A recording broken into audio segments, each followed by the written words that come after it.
আসসালামু আলাইকুম। আমার বলার কোনো ভাষা নেই,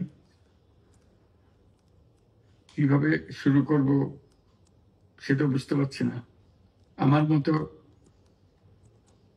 সারা দেশের লোক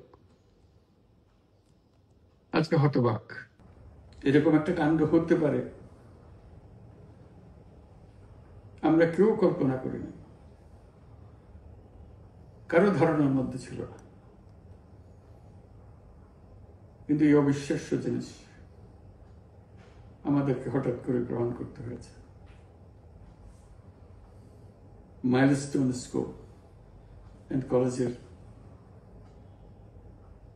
যে দুর্ঘটনা, প্রশিক্ষণ বিমান বিধ্বস্ত হয়ে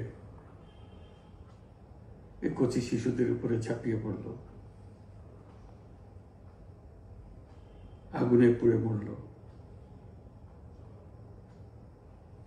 মা বাপদের আমরা কি জবাব দেব? কি বলবো তাদেরকে?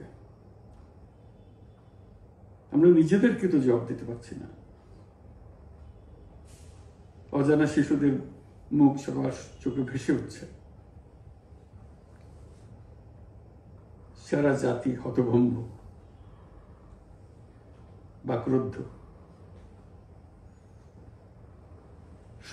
শোকাহত বললে খুব কম বলা হবে। এই দুর্ঘটনার রেশ এখনো কাটেনি। এখনো লাশ আসছে হাসপাতালে, এখনো হাসপাতালে মারা যাচ্ছে। মা বাবা এখনো খোঁজ নিচ্ছে আমার সন্তান কোথায়, তাকে আর কোনোদিন চেনা যাবে কিনা। যাদের লাশ দেখছি তার মধ্যে আমার সন্তান আছে কিনা পৃথক করার তো কোনো উপায় নেই। এরা আমাদের সবারই সন্তান, হঠাৎ করে চিরদিনের জন্য চলে গেল। আমরা অবশ্যই তদন্ত করব, তদন্ততে তারা ফিরে আসবে না। আমরা চিকিৎসার ব্যবস্থা করছি, সবাই ঝাঁপিয়ে পড়েছে। সকল হাসপাতাল, সকল মানুষ ছুটে আসছে। আমরা সবার কাছে অনুরোধ করছি, হাসপাতালে ভিড় করবেন না, কারণ যারা আহত তাদের জন্য এটা ভালো না।